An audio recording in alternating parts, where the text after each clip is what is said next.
Your car broke down and you do not have the $500 you need to pay for it. Well, what are you going to do about that? I'll tell you what I would do about that in a moment, so stay tuned.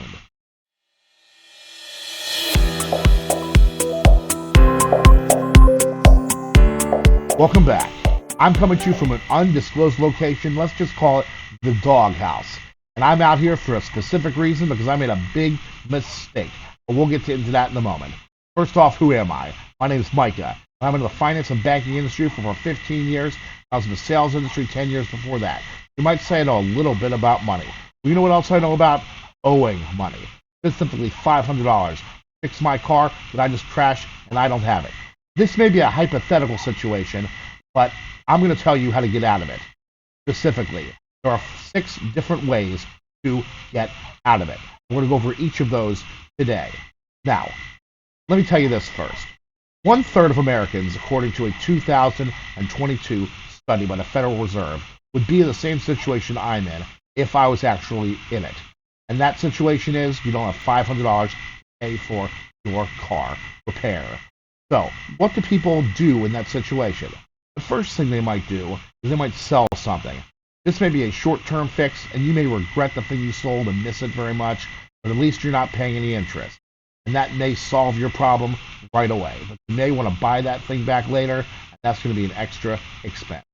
The next thing you might do is borrow money from a friend. This can be sticky. Again, you may not be paying interest on it, but if you are borrowing from a friend and you don't pay them back, that might be the end of your friendship.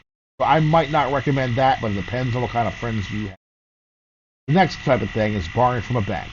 Now, some banks have a limit of $1,000. That $1,000 is more than you need to borrow. So since you're borrowing more than you need to borrow, you're deeper in debt. You're going to be paying that $1,000 back at potentially 12% or more interest rate. Now, some interest rates might be lower by the time you watch this video, but at the time it is making this video, they're 12%. There's also a fee to apply at the bank, and that's just adding on to your debt. Next thing you might do is use your credit card. If you're using your credit card, you can be paying 24 to 29% interest, and you can be paying thousands of dollars in interest over the course of the 3 years it's going to take you to pay back your minimum. And that is not something I want to be doing. It doesn't make any sense to me. It shouldn't make any sense to you. Using a credit card for that purpose might not be your best solution. The next thing you might do is get a credit card if you don't have one. And if you don't have one, you're going to be waiting weeks to get it, and that's not going to fix your car right away, and that's going to put you in a bind, and that's just going to not fix the problem in the first place. Another thing you might do after that is you might go and overdraft your bank account. There might be a $35 fee attached to it. There's no interest attached to that, but still, if you go out and spend another dollar on a lemonade, that's going to be another $35 fee, and those things will add up and put you into a debt spiral. Well, those are not some very good options, are there? Well, the next option is even worse. A predatory loan, aka a payday loan. These things ask you to pay $100, and you're paying $15 on that $100, which adds up to 400% interest. And that's absolutely terrible. You can be paying weeks and weeks and weeks. After 2 weeks, it's $575.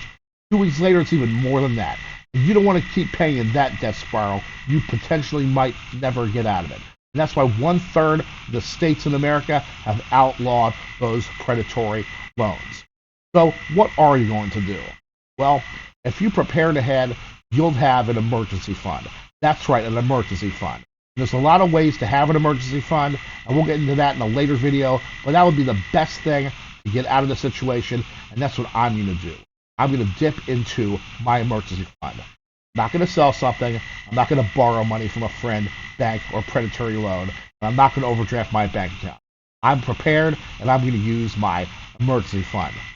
Well, that's how I got out of the situation. Leave a comment below and tell me how you would get out of the situation. And also, if you like this video, please subscribe and smash that like button. I'd really appreciate it. Thank you very much for watching the video. Have a great night.